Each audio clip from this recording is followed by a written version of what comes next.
So, hi everybody, Steve Outtrim here with CryptoBeast episode 11. And today we're going to be talking to the great Joe Atwill about the Quatuor Coronati Lodge. I guess maybe a good place to begin, Joe, is the name Quatuor Coronati. What does that mean and where did it come from? Well, it means the four crowned ones. And it comes from a poem, or at least it purports to come from a poem that is the oldest sort of Freemason document.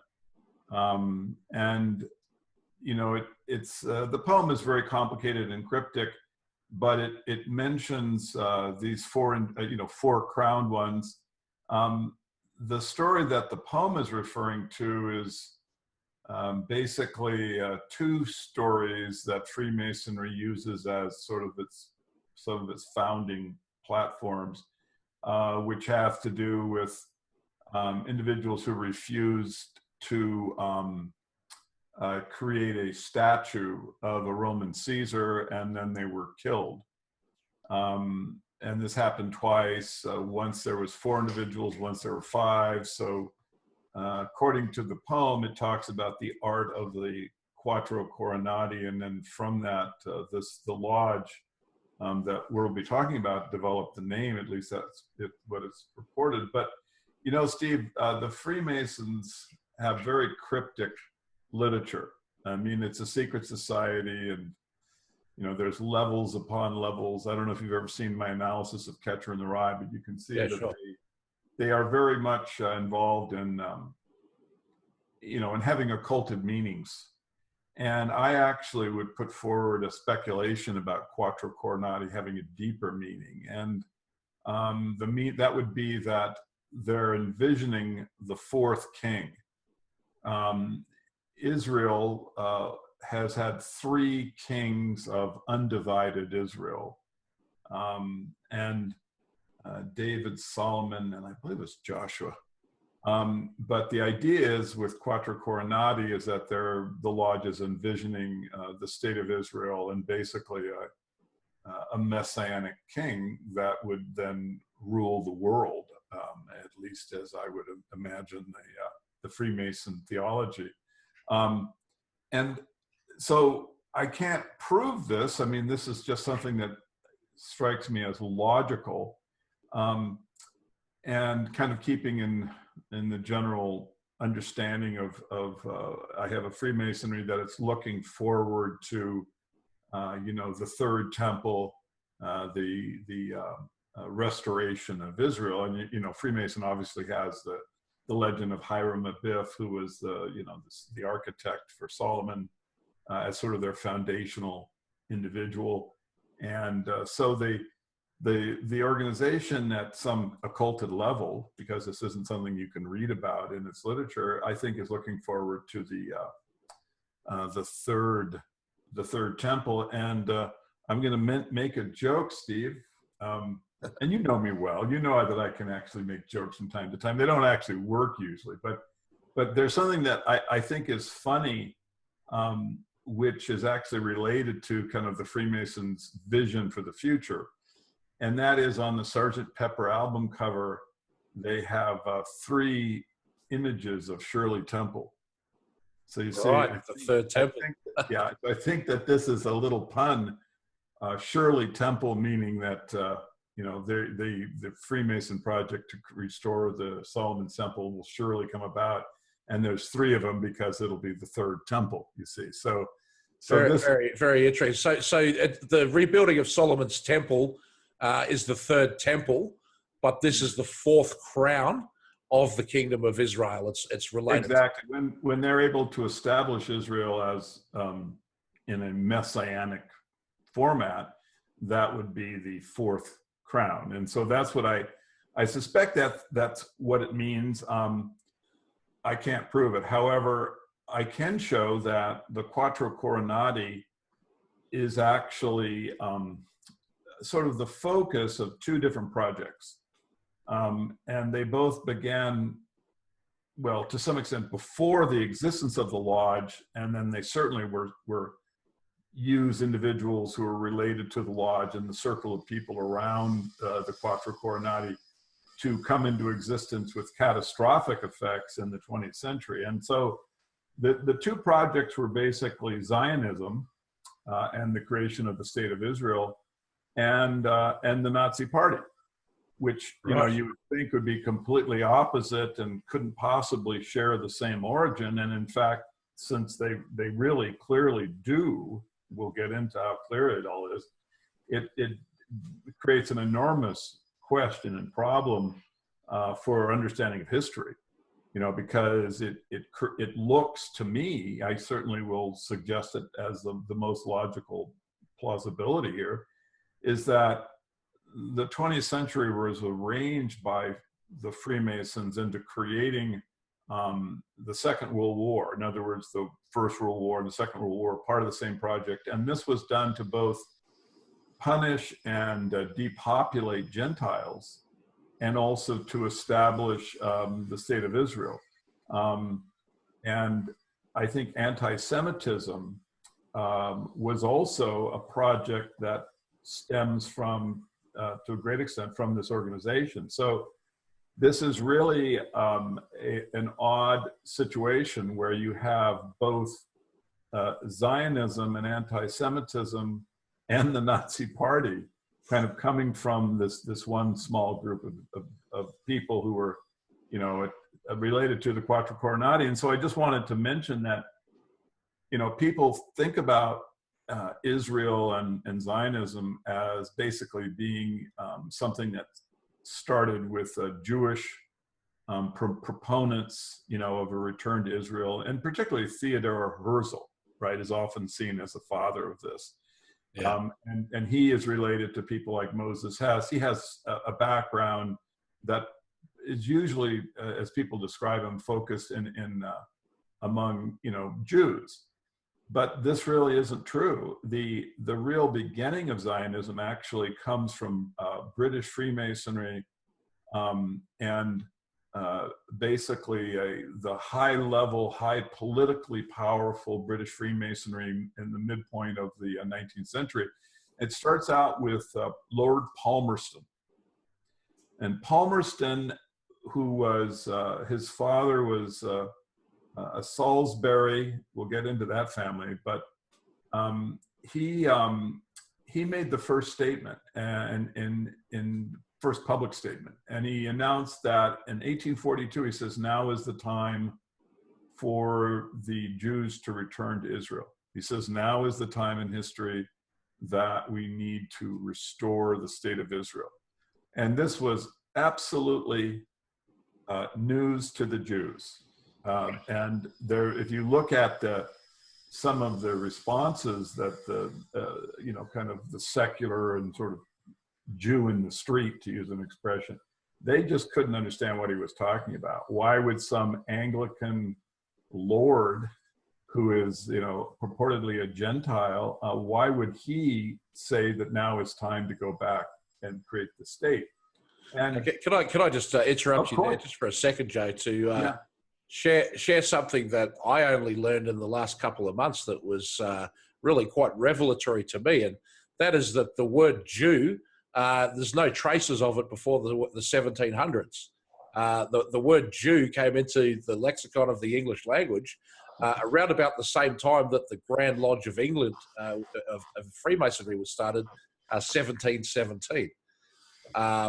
So there is talk of Judea, the kingdom and the people and the tribes from there, but actual JEW word was a recent invention. So, you know, when he's talking about the traditional homeland of the Jews, he's talking about something that in itself seems to have been a weaponized construct.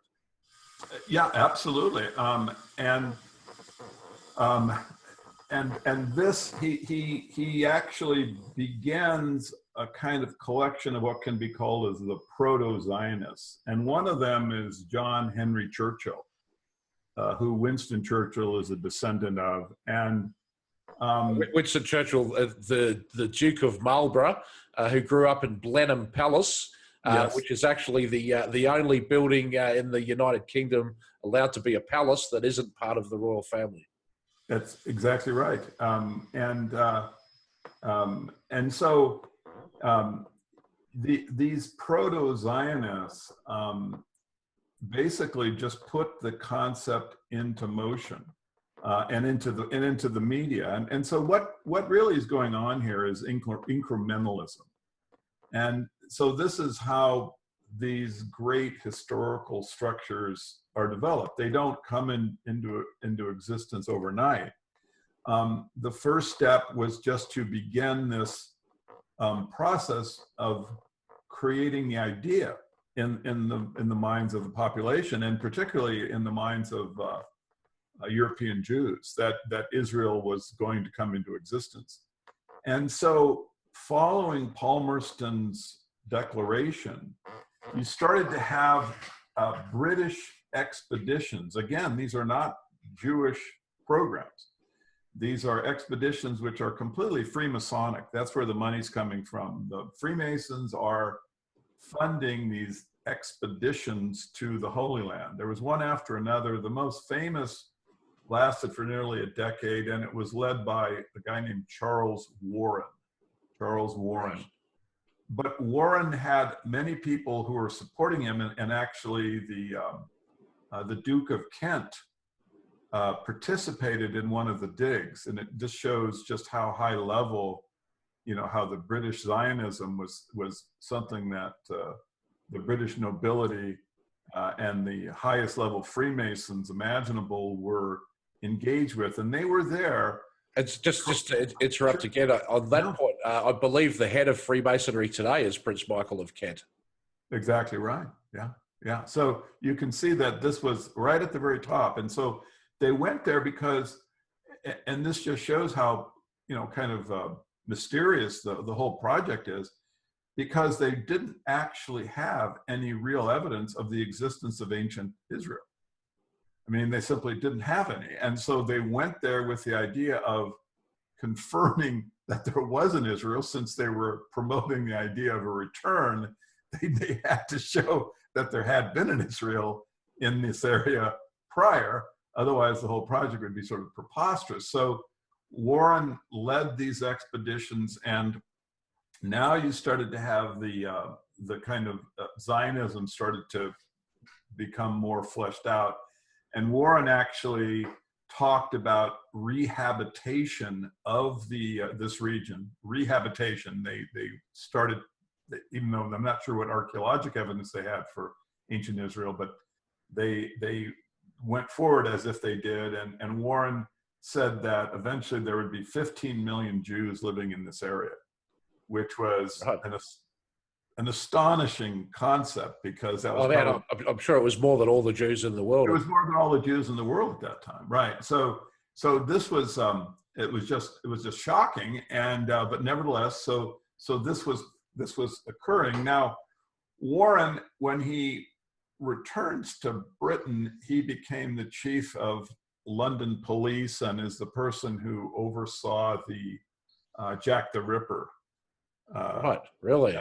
Yeah, he was the one who was in charge of all of that, and is regarded as having somehow screwed up the investigation as it was coming down toward perhaps royal family participation, but it was certainly Freemasonic.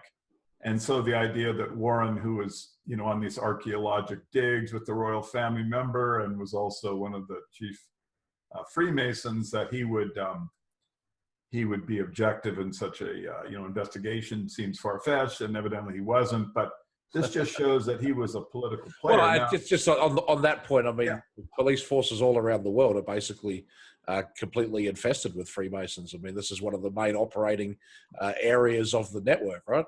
Yep, absolutely. It's one of the big problems, that just ordinary people have to face. But anyway, so Warren.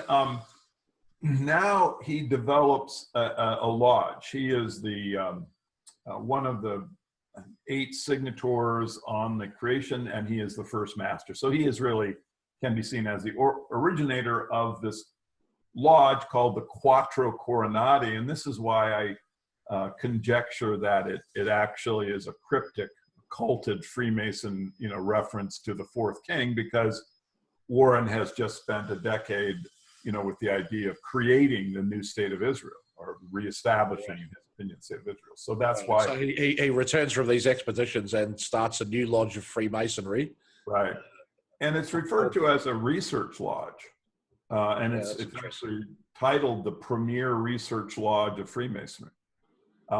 Exactly what research is being done is not clear to me, but it's certainly related to, I would say, the focus of Warren and the group around him, which is, Zionism. Now, so at this time, you've got these expeditions going on, and you have the Quatuor Coronati coming into existence, and you have a circle of basically British Freemasons, financiers, and Jewish banking families, the Rothschilds and their minions, the Warburgs, are involved in various secret society. They're called the Cliveden Set, the Round Table. There's all of these organizations which are all part of this sort of proto-Zionism. And one of the persons who is involved with this is Disraeli. Right. Now, I wanted to bring that up because Disraeli was the first Jewish prime minister. And even for the Jews to be allowed to live in the United Kingdom was still a relatively new thing. I believe that came back with Oliver Cromwell. But they weren't allowed to participate in politics, and they weren't allowed to participate in the nobility. And that changed, particularly after when Rothschild, famously broke the Bank of England and then, essentially was in control of the UK economy. Suddenly, the Jews became very accepted within the high society of the UK, and they were allowed to have titles, and hence we have all these Baron Rothschilds today. And there was a lot of intermarrying between these, ancient bloodline banking families and the nobility that sort of was going. That was kind of a radical thing. So Disraeli was, in many ways, the vanguard of that movement, and I think probably quite a hero to his people for being in that role, but placed there by the Rothschilds, in my opinion. Well, actually, I couldn't agree more. I think that the Rothschild power, I don't think is organic to that family. I think that actually they're sort of the figurehead of the power of Freemasonry. Yeah. And I think that Freemasonry at a certain point felt that it had enough control and political power that it could represent Jewish banking power overtly. It didn't need to hide it with crypto Jews or with Freemasons, but rather could simply bring out such an individual.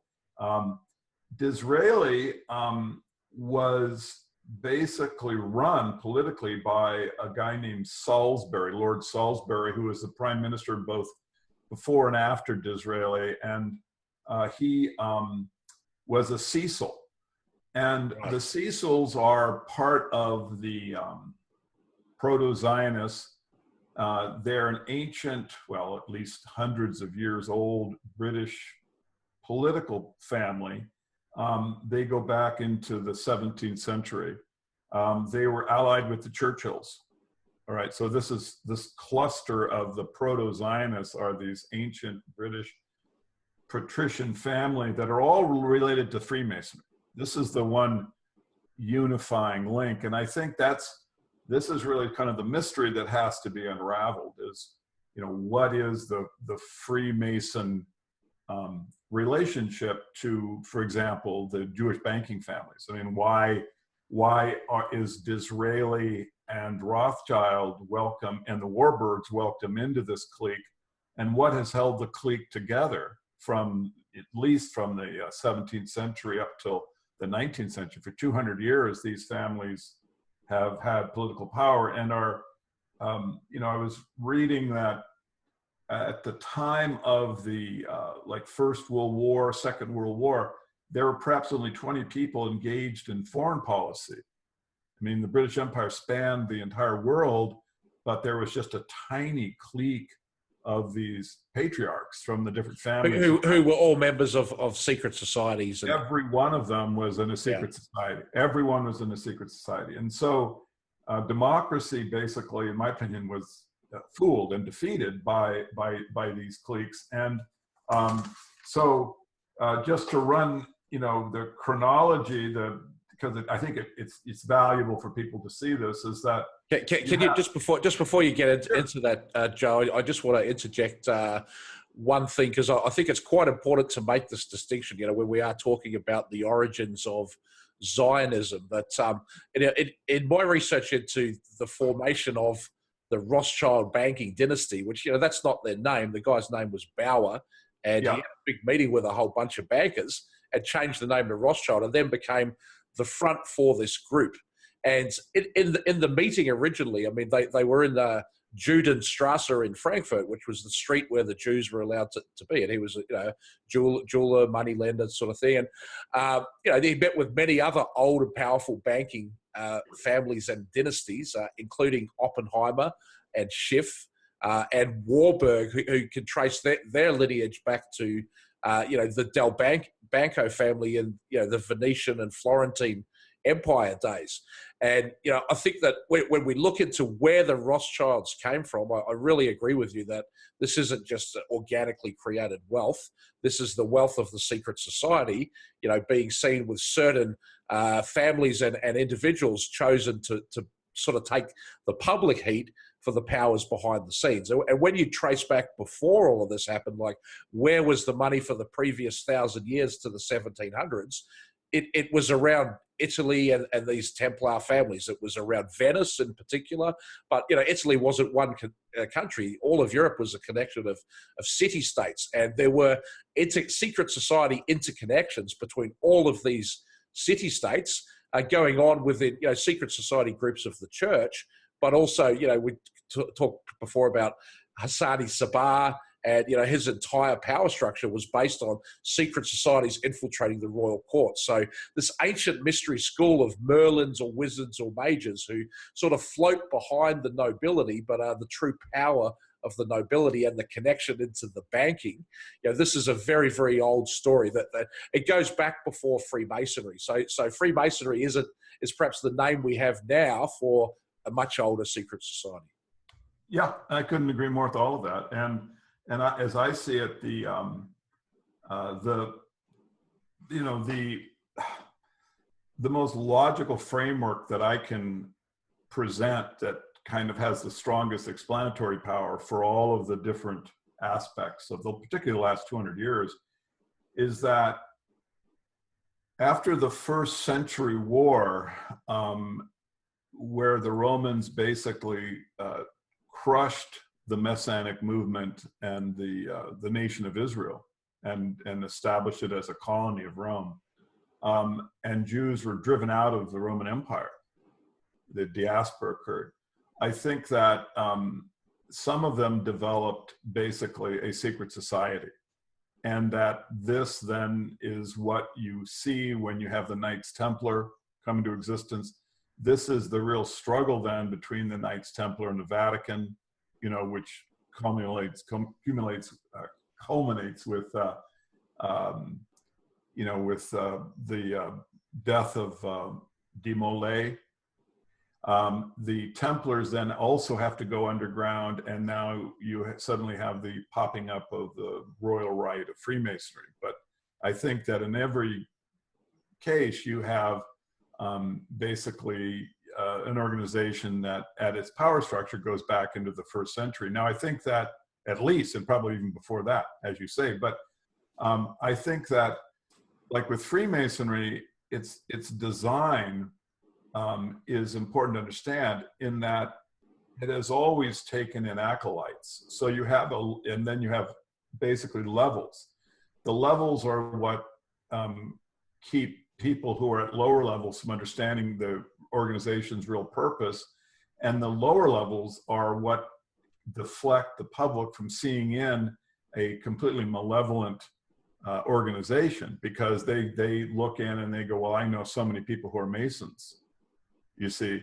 So the organization is very well designed to keep basically a violent secret in its higher level and deflect the public away from that understanding through the lower levels. So I think that that's just a general understanding of Masonry. And I think that when you get to like the Rothschilds, what you're looking at is the accumulation of the financial and political power of the organization. And I think that, so when you get to the point where they can actually basically publicly loan money to kings, and then have the kings become indebted to them, and thereby the Rothschilds and the Schiffs and the Warburgs can suddenly start moving up the social ladder. I think this is actually just a reflection, and the whole thing is simply an orchestration for a theatrical, situation. If the kings wanted to take the Rothschilds' gold, they had the military capacity to do it. I think that the reason they established this debt structure is because the kings and the Rothschilds are all one family. I think that the political class has always been the target of the secret society, the political class, so that for hundreds of years they were trying to find ways to get into the royal families and seize political power. When you're a tiny minority and you want to defeat a larger group, this is probably the only way that you can do it before the creation of technological weapons, is you had to get in and seize control of the political reins. And from that point, you could orchestrate society and history so that you could basically bring about the demise of the group you're wanting to conquer. And so this is to the point that you just made a couple of minutes ago about the various levels of Freemasonry and how there's the esoteric and the exoteric. There's outward facing and inward facing, as above, so below. But just as there is the secret society with all of its levels, there is an inner core that even many members of the society don't get to see. But then the other thing that they do is branching off into these lodges. And in many ways, it strikes me as being almost biological in the way this thing keeps like splitting up, reforming, and it still has the same DNA when each lodge is constructed, but they put their own twists and spins and rituals and things like that in it. And Aleister Crowley seemed like that's what he spent a lot of his career doing, either spinning off new lodges and cults or uniting various ones together into a reframing. And so this Quatuor Coronati Lodge, the nine men who founded it, the nine unknown men who we know, but they weren't just members of this lodge; they were members of other Masonic lodges as well. And you mentioned Winston Churchill. I mean, as well as being the Duke of Marlborough, he was a Druid. He was initiated into the Druids. And Queen Elizabeth too of England, the current Queen now, she was also initiated into the Druids when she was quite young. And the Druids itself is, you can think of that as another lodge of Freemasonry, or vice versa. I mean, there's a lot of evidence for the Druids having played the same kind of secret society role, interfacing with the political and the royal class back in the days of Julius Caesar. And, I think that this is kind of the same group as well. These Druids, these monks, these Templars, it seems like there aren't exactly 100 different secret societies in the world all operating independently from each other. It seems more to me like there's sort of one monolithic interlocking combine, for want of a better word, that then takes various guises and forms, and that's a way that they segment the members of their network. Yeah, I mean, we're in exact agreement on that. And I'll give you, like, my example would be the Skull and Bones at Yale. Right. And as we go forward in the little description of the creation of the Nazi Party, we'll see that the organization that gets spun out of Quatuor Coronati then links up with Skull and Bones and with members of another organization, the Theosophical Society, right, to create the funding, both the funding of the Nazi Party, but also promotes the occult reality and also all of the trappings of Nazism. So the Skull and Bones was integral in the financing. But we're getting ahead of the story, so I'll just. So yeah, let me bring you back. So we've got Sure. Sir Charles Warren has been sent on an expedition. You know, Yeah. basically come back with some artifacts that will put in the British Museum and will tell the story of the great ancient, you know, homeland of the Jewish people that we're going to return them to. Yeah. And so let's start this lodge, Quatuor Coronati, with 9 people, all Freemasons. It's a research lodge, and this was 1886 they started it, yeah? 1886, and that it actually, the process starts in 1842 with Palmerston and his father-in-law Salisbury making statements about now is the time. The expedition that the King Edward VII was on to the Holy Land with Charles Warren was in 1862. And then in 1874, you have Disraeli as prime minister. He works with the Rothschild banking family to seize the Suez Canal and also the island of Cyprus, because now you've got Palestine within the British orbit. Because you have to remember when Palmerston, one of the most amazing things about Palmerston's statement is that Palestine wasn't part of the British Empire. It's part of the Ottoman Empire. Right. This was a completely different empire, but nevertheless, Palmerston said now is the time. The Ottomans weren't too thrilled with this idea, but you can see that incrementalism is in play here, both geographical and intellectual incrementalism, because in the late parts of the 19th century, Britain starts moving its empire around Palestine, and so you've got you know, the physical aspect of it. And now you've got this character, Theodor Herzl. And, you know, people often think of him as the beginning of Zionism, but you can see that he comes right from the Quatuor Coronati British Freemason circle, the proto-Zionist, because when he was in college, he had the name Tancred as a nickname, and then he used that as basically kind of a secret code for himself later in life. Tancred, and this is a character from a novel by Disraeli. Disraeli was an author. He would write these just really bizarre stories which had to do with what he saw as a Anglo-Semitic race, right? You know, there is always this idea, particularly in the British nobility, that this group is somehow descended from the ancient Hebrews. You know, Queen Victoria had this concept, and so Disraeli. Actually, I just looked it up on Wikipedia. It says Tancred, Prince of Galilee, was an Italo-Norman leader of the First Crusade. Yeah, exactly. The idea of like, see, the concept is of regaining control over the Holy Land as in the Crusade. So, but the point is that this shows the fact that Herzl is the originator is simply incorrect. Herzl is simply it's just the next iteration. This is the moving out of the operation into the areas where there are more actual Jewish participation in it.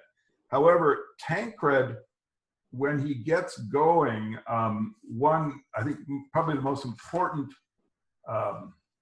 fact that will show like people exactly how the linkage that I'm talking about is that Herzl authored a book called The Jewish State, right? This was basically the foundation piece of what the history books give us as Zionism. Right. But this is like the Zionist Manifesto.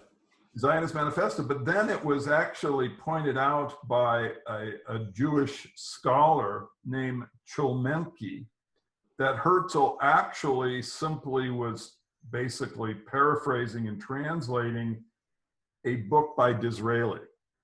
that it wasn't an original piece, that Disraeli had actually written the first draft, and he had presented it in 1893 to an important Jewish Congress. Disraeli had. But people, they have argued against Chomensky's interpretation. However, Chomensky pointed out that, no, I'm quite authoritative.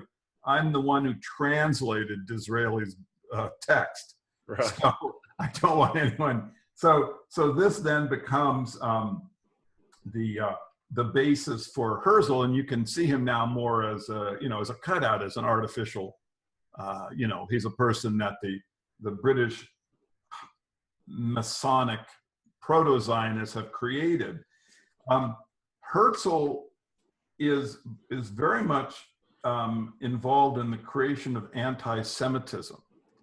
So this is where, it's you get into concepts that are really almost unimaginable, but the data is available for anyone who wants to, like follow our steps and just use the internet. They can actually see that Herzl promoted anti-Semitism. And the reason is that Herzl was focused on creating the state of Israel. Anti-Semitism would be the greatest driver of the Jews from Europe into the new state.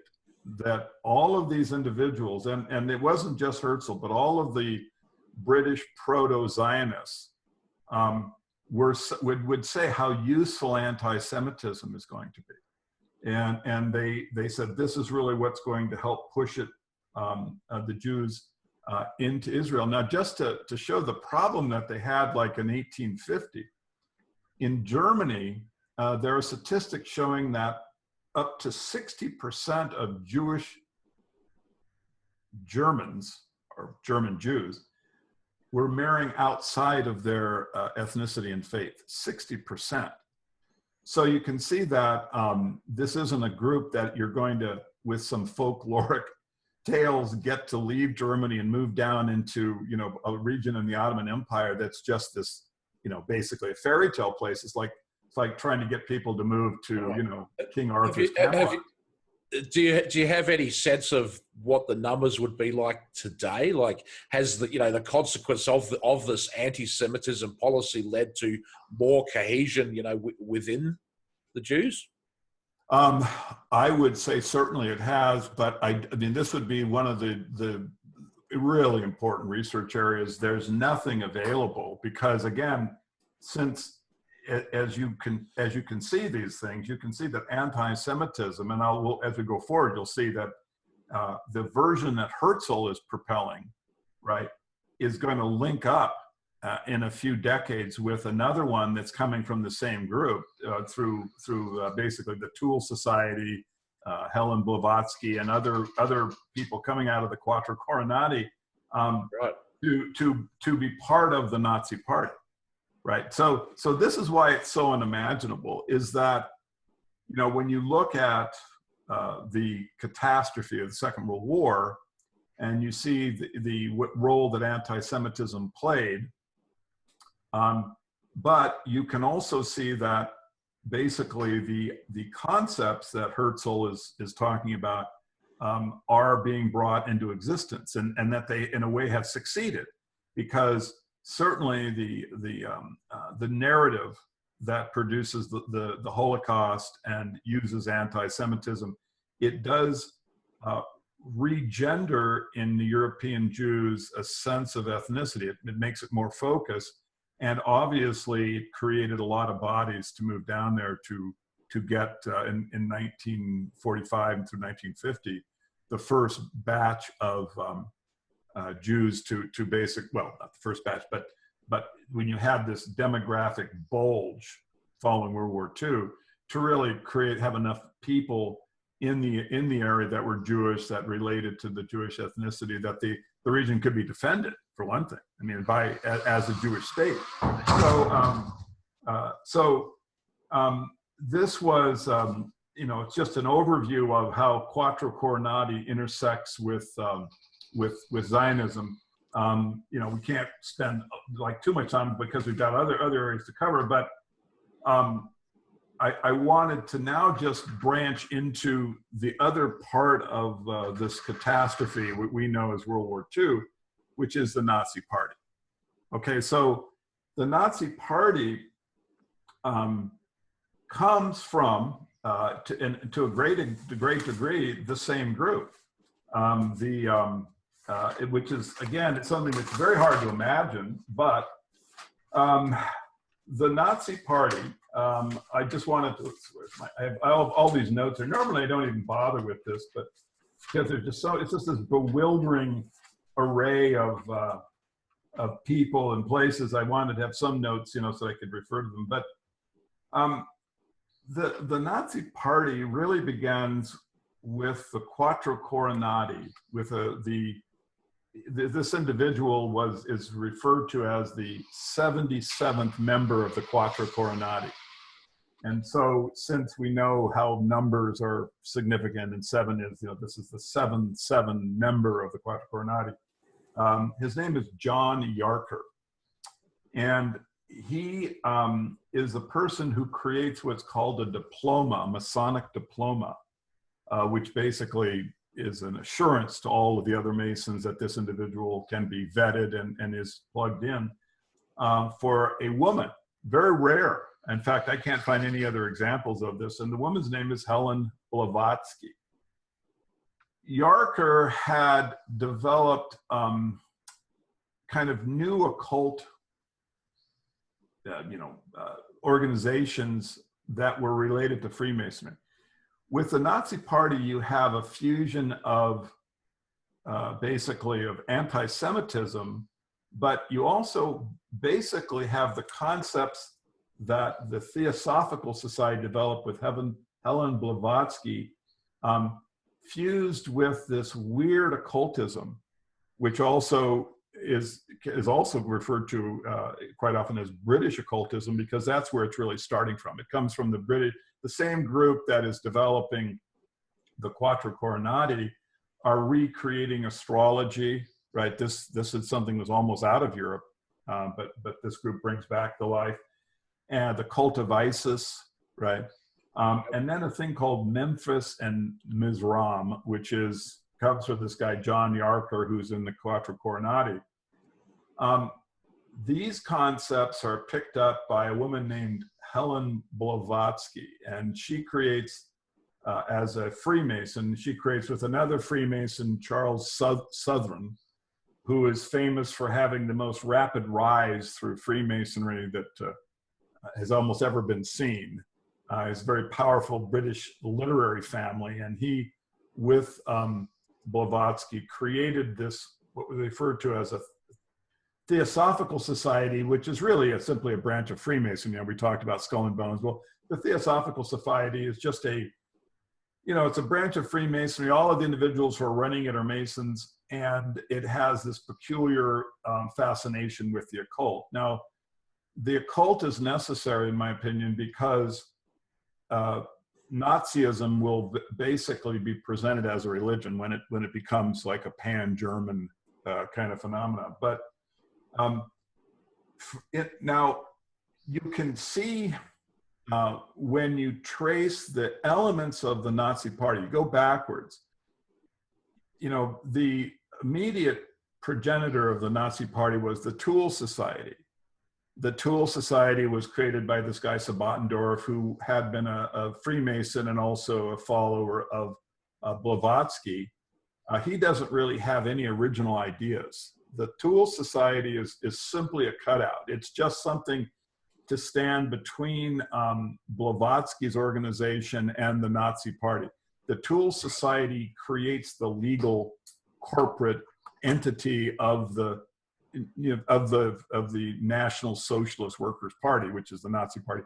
They create, and this then is taken over by people who had been prior to that related to Blavatsky, and then this is the organization that Hitler then uses to, bring his political power into existence. But what you can Hitler was basically groomed by the Tool Society, right? Like, well, he's when a he wrote cutout. Mein Kampf, he was already working. It's hard to say. He's such a mysterious character. I don't know who's grooming him, but he's definitely the end of this long chain of events. And if you go through like the aspects, I'm just going to do it real quickly. If you look at the, like the swastika, this is something that Helen Blavatsky created. The right turned 45 degrees, a Masonic aspect of, because it's angled precisely.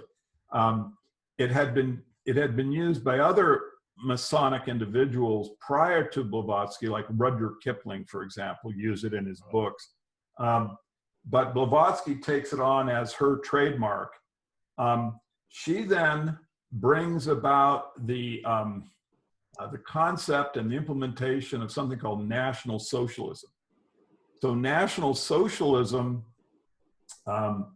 was being promoted by the Theosophical Society, and of course the Theosophical Society amazingly has just an unlimited budget. I mean, it bought an entire building in Madison Avenue as its headquarters for like $100,000 in like the 1880s. But where it's getting all this money is interesting. I mean, I don't know, but it also she works with American Freemasons who then become members in this Theosophical Society.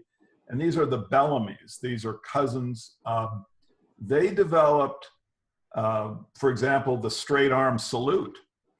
They developed the concept of National Socialism. National Socialism was unknown before the Theosophical Society, brings it out, and then it works with in other nations, like in Italy, which is also being, in my opinion, maneuvered to be part of what is going to be destroyed. Manzini is another person who's related to the Theosophical Society. He is working with Blavatsky. They're having meetings, and this National Socialism then is starting to be promoted. Now, so can you elaborate on that further? You've got a connection between Helena Blavatsky, founder of the Theosophical Society, and Giuseppe Mazzini, basically the founder of the Mafia, the Illuminati, right? But also of Italian, predicting the 3 world wars. Yeah, of Italian nationalism. Italian nationalism, and you see, if you look at like the Bellamys in the United States, National Socialism is a way to create intense nationalism. They developed the Pledge of Allegiance. The Pledge of Allegiance in the United States was actually created by the Bellamys, and this is supposed to focus the citizen into I pledge allegiance. You see, allegiance to a nation, right? Because before that, a nation is just a legal system that is there for the benefit of the individuals. But now it's being turned around where the state, you see, this is why National Socialism is, because the idea is to create obedience and allegiance. Manzini was always trying to create a national Italy. Italy was just a collection of nation states at this point. It had, it wasn't really as organized as a country until you went through this process. Blavatsky is also developing the concept of Aryan supremacy. And this is just, you see, you can see that it has to be basically an some kind of organized operation, because this has nothing to do with National Socialism. It shouldn't in any way link together. But Blavatsky, in her book, The Secret Doctrine, she brings about the concept of the Aryan. Before this, the concept hadn't really been applied to Europeans per se. It's basically comes from India.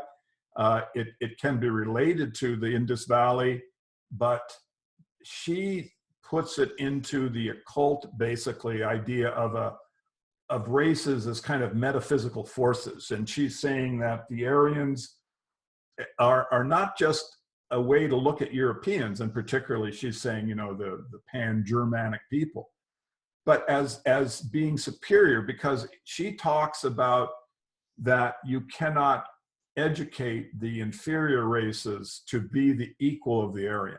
This is where the concept comes from. It comes from the secret doctrine. It's a concept of Blavatsky. It is, so she develops, you can see that the Tool Society is really just a cutout. It's just something that stand in between Blavatsky and Hitler, because Blavatsky is the one who creates the idea of Aryan racial superiority. The people she's working with create the Pledge of Allegiance, the intense nationalism, the flag salute. They're the ones who are developing the swastika as a national symbol.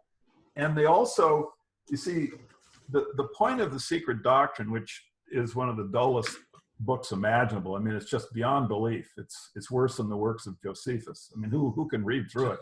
I've scanned through it. It's just horrendous. But the point of the book is that she claims that every few generations, a world teacher will emerge, a religious figure, right? And this is, if you look at Hitler's speeches, you'll see that he often talks about how we are standing before God. Hitler, even though he's seen it now as just a secularist and a maniac, but as he was developed in Germany, he was actually following the path that Blavatsky had laid out. He was a religious figure. He was going to, that's why all of these elements were developed prior to the existence of the National Workers' Party in Germany. All of these ideas were put into motion by Blavatsky. Now, she sort of provided a framework for a messianic figure, which exactly all the financiers attached to these lodges, right, and then use that framework to recruit, say, look, we have to back Hitler because he's this Messiah that Blavatsky talked about. Right, exactly. Now the other, well, one of the, there's two other points. I'm sorry to be so long, but I'm just going to go through two other points but Blavatsky is also responsible for anti-Semitism because her follower, Helena Jelinka, is the individual who miraculously found the protocols of the elders of Zion. The protocols, really? Yeah, and she was a Theosophist, and she had, and here you have just completely documented, you know, like I was saying, a lot of times, you know, it's hard, there's a mist. Well, here, the meetings between Blavatsky and Jelinka before she found the protocols are in existence. We actually have an absolute fingerprint here of the operation in motion. And so Jelinka is the one who found the protocols, and she then provided it to the Tool Society through Blavatsky, and it was here that it gets released into Russia.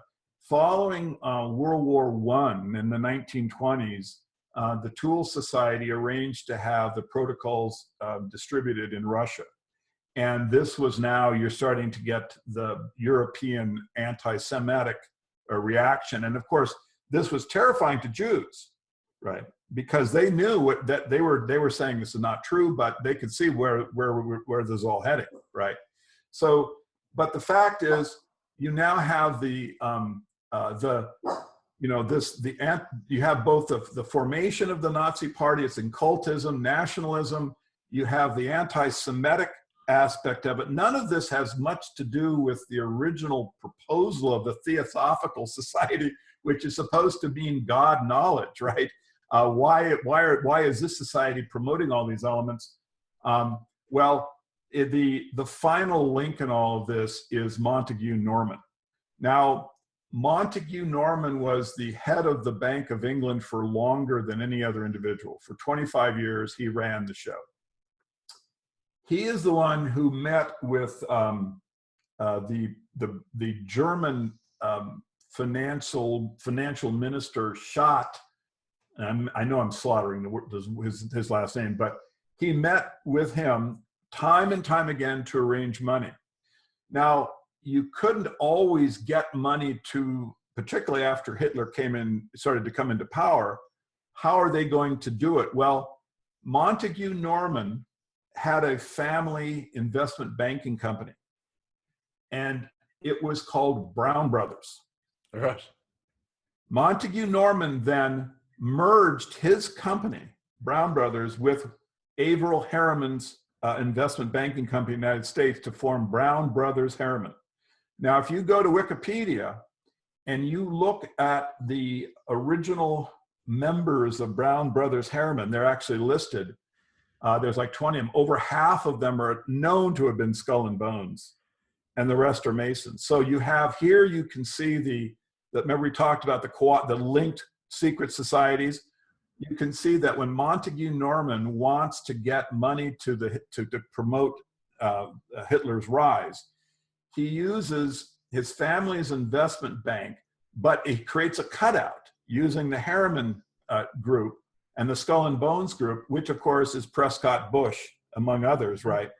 To now create a funnel so that Hitler has basically unlimited funding, and that not only that, but that the German economy at the same time that Hitler takes over becomes very, very successful, so that the Germans now are able to create a war machine, which will be used to destroy themselves, but they will be able to have the money to do this, and they will also develop a slavish addiction to Adolf Hitler, because they assume that he's, basically creating all this terrific stuff for Germany after the catastrophe of World War When in fact, it's just bankers printing money, Exactly. Well, it's just absurd, right? Exactly. But here's the point: Montague Norman is in the Theosophical Society.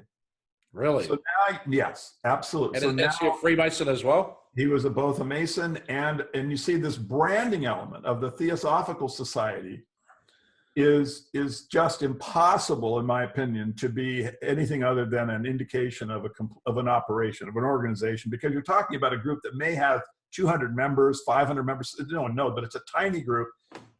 And you can see when you have Jelinka finding the protocols of the Elders of Zion, and also Montague Norman working with Averill Harriman to find funding, right?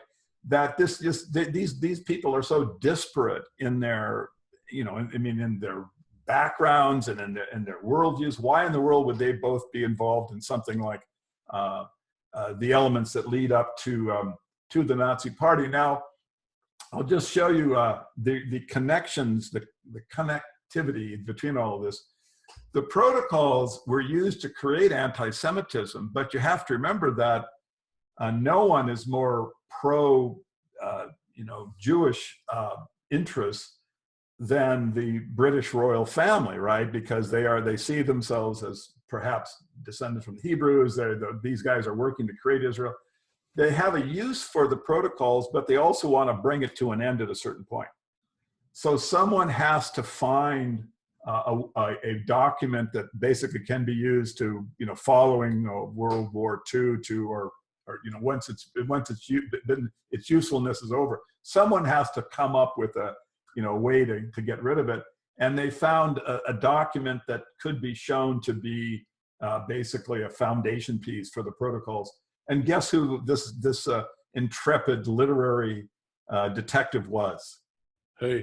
Alan Dulles. What?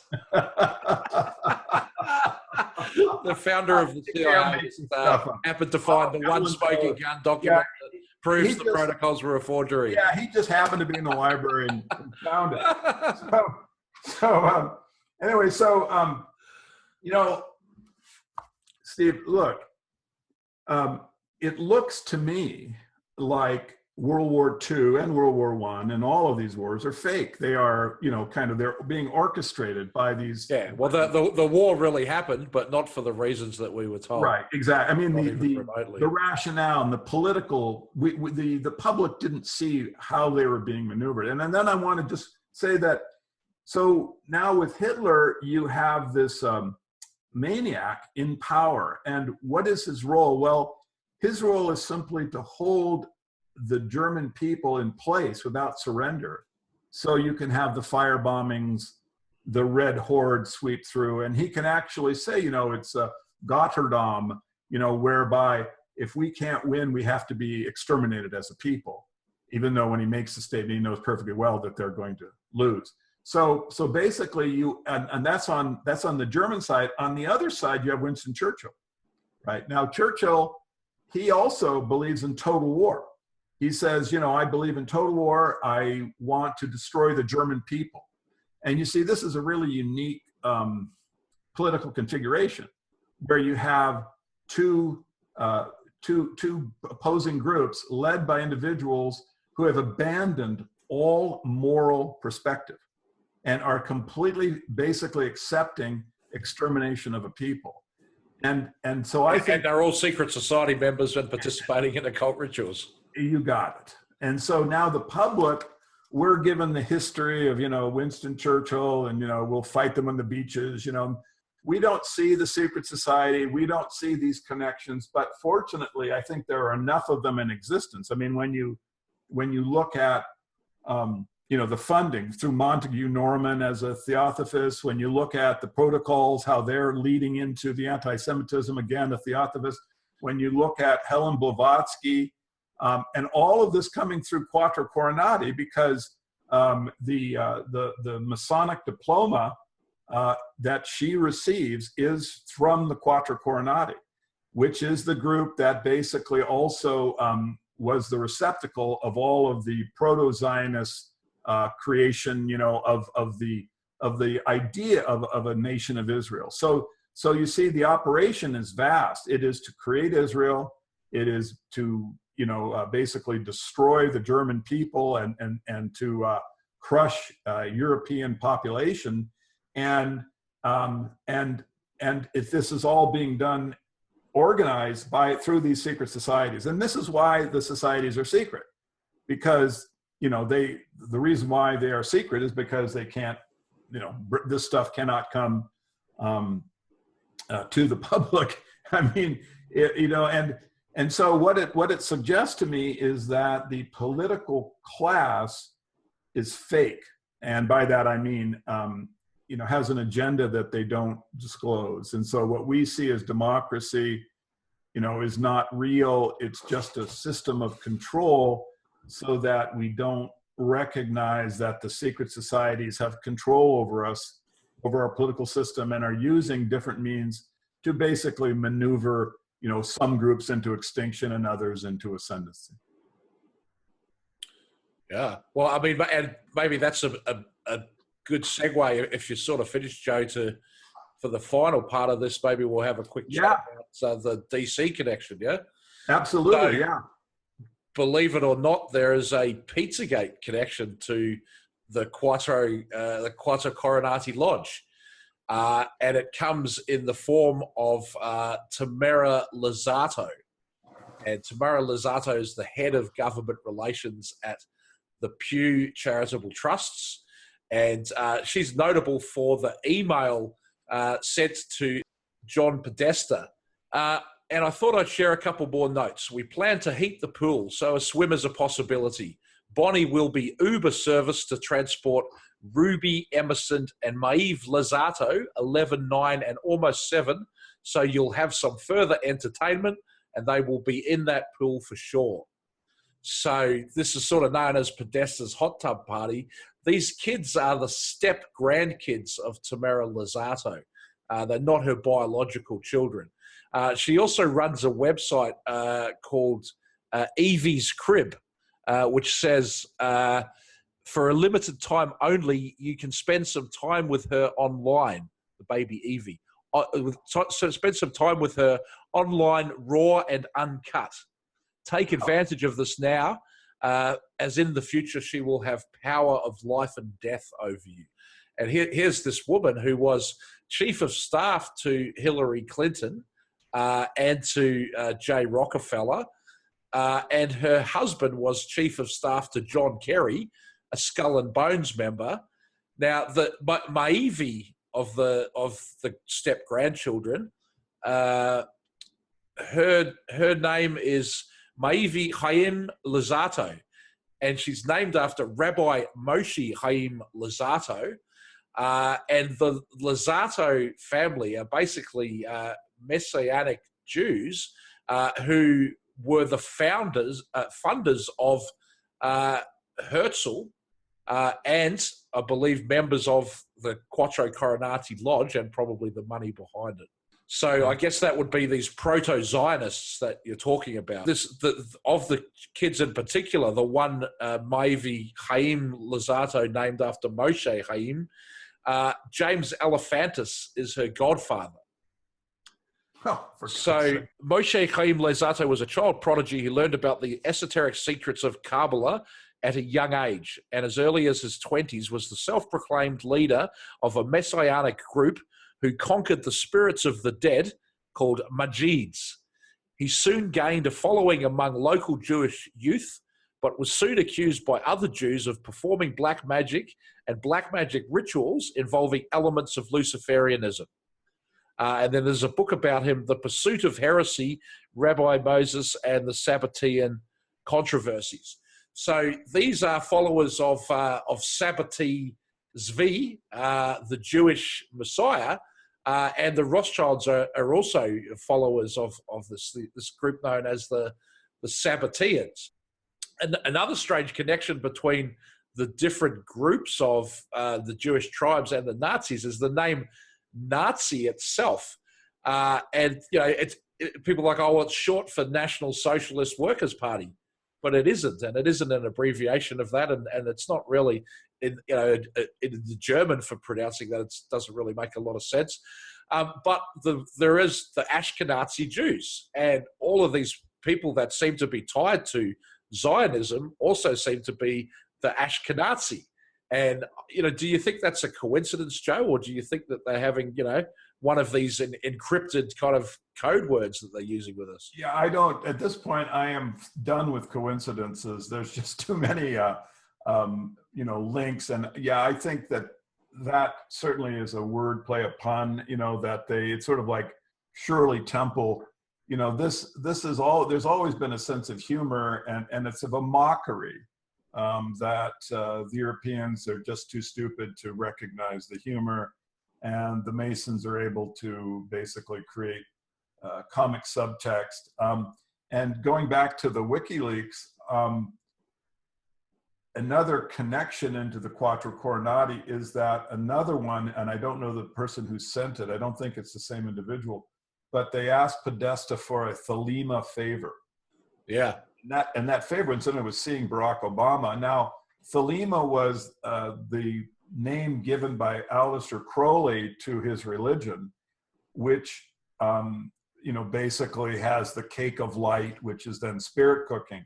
But Crowley promotes occultism. Occultism is basically it's a blind, a camouflage by which, you know, you can bamboozle the public into not seeing the real purpose for some of these political activities, like the Nazi Party. This is what I think a lot of the occultism that they were creating is meant to do, is just basically create an inability to see the you know, the real political motivation that you know, because there's this veil of occultism that the Nazi Party had, that the Tool Society had, that all of the proto-Nazis, there was a whole group of them. They all had this kind of crazy occultism as part of their, you know, what they were presenting to the public. But Crowley was the premier occultist. I mean, he was the one who was really making it popular throughout, you know, the general world of the European.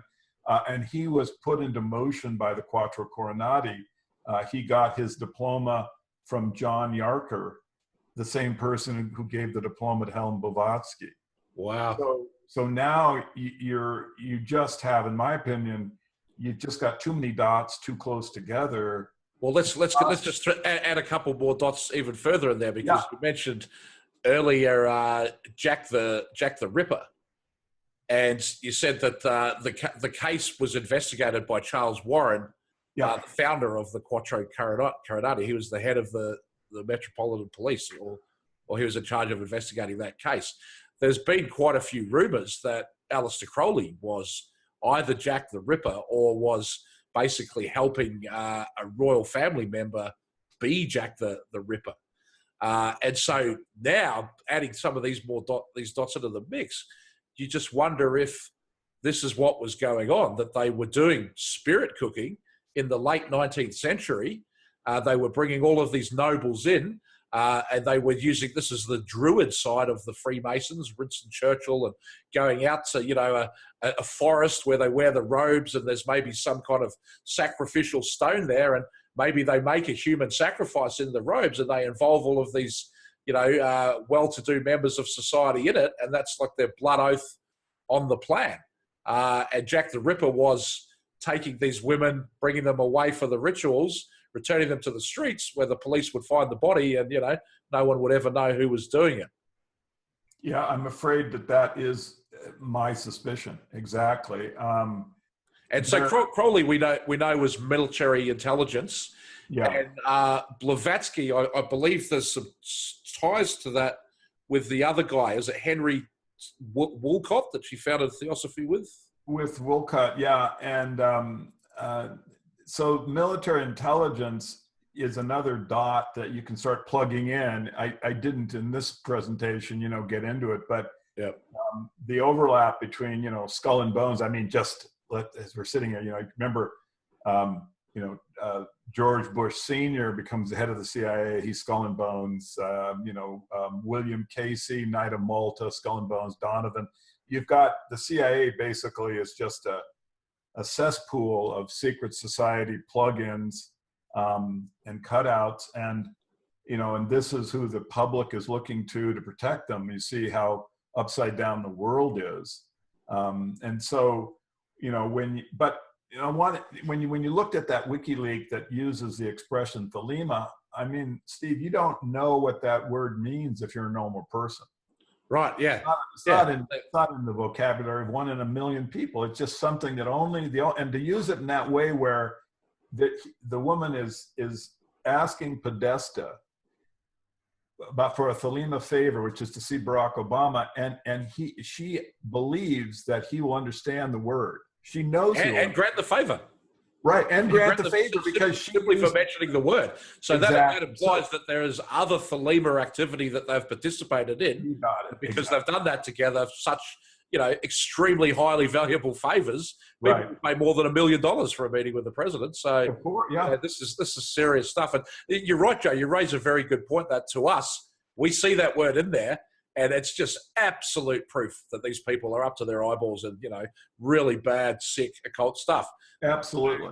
To normies, they read that email, they're like, "There's nothing in there. What are these people talking about?" Right. But this is what I know that like the like our discussion. People can say, well, there's this detail, this fact. Where? How can you prove this? Look. We're engaged in the Socratic method. We're trying to have, through our dialogue, create awareness and more questioning. Now that we have the internet, the public finally has a library that they can get information from. What I hope we can do is to stimulate more research, more people taking a research perspective that will just say, I'm sick of it. I'm sick of the fake historical narrative. I know a lot of it's BS. I'm going to do my own research and then link together independent researchers to help one another get more and more of the schematic built out. I mean, we have the fake history. We have World War II with, Winnie, and defeating the evil Hitler. We have the fake history. But there is a reality. And that reality is basically can be called a schematic that needs to be built out. It's like a whole system of connections and activities, and we need to plug every single thing in and relate it to other activities so that the public has a completely clear understanding, because it's going to take that to turn the normie around in their mind to realize, wait a second, genocide is afoot and it's secret and it's coming my way, and I've got to start acting. I've got to start finding out the truth about the secret society, about what their activity is, and about what we can do to defend ourselves. Yeah, it's a little bit like the Matrix, that everybody is living inside this matrix, this artificially constructed reality. That's actually being very carefully designed and fed to us. And what we need to do to counteract it is to build another matrix, which is the true matrix, the matrix of truth. what actually happened. And we don't know. Guys like you and I that have spent, decades of our life really studying this stuff. We still don't know. We still have questions. We still don't know. You mentioned that the name, the Quatuor Coronati, comes from the oldest document of Freemasonry, the Regius poem. And that dates from the 1300s. But officially, Freemasonry was started in the 1700s. So that in itself, I mean, and when you read this Regius poem, it's extremely well established. It talks about the trivium. It's really got, all of the operating methods for a secret society are built into this thing. And so they began with that. And it wasn't like, one guy thought of this one day, wrote a poem, and everyone said, hey, let's make a secret society. It's, this is, I think, the biggest problem on planet Earth today is what's going on behind the scenes. And President Kennedy spoke as much before they assassinated him. And we do have these tools now with the internet to do our own research, to learn about this, to not believe anything you hear on TV. Don't believe anything Joe and I say just because we said it.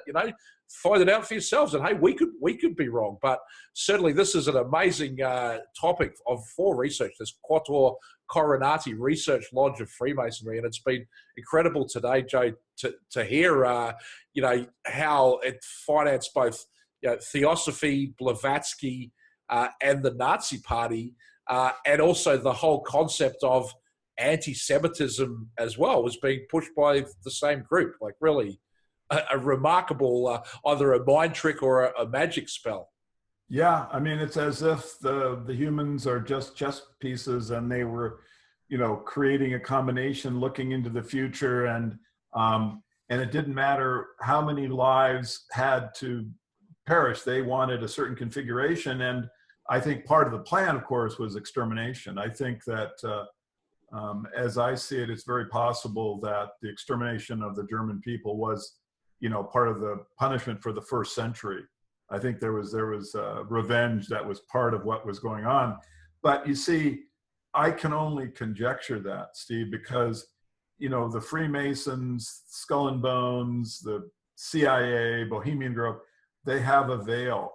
We can approach through it analytically. There's a lot of evidence that we can use to help the analysis. But at the end of the day, it's a secret society. At the end of the day, we have to just completely build out the schematic. We can't let any information be kept from us. And we need every piece of information because we've got to be able to make the strongest case. We have to make it that it's completely self-evident that no one who has a human intellect can dispute what we're saying, because that's what then people will start acting, and there will be a way, they will find a way to stop the power of the secret society. Great. Excellent. Well, that's a great note to end it on. Thank you so much for your time, Joe. It's been a really fascinating discussion. Steve. I hope I'm looking forward to seeing you in New Zealand again shortly. We've got our plane tickets, so we'll see you down there. Great. Fantastic. Yeah, come on down. Okay, thanks everybody.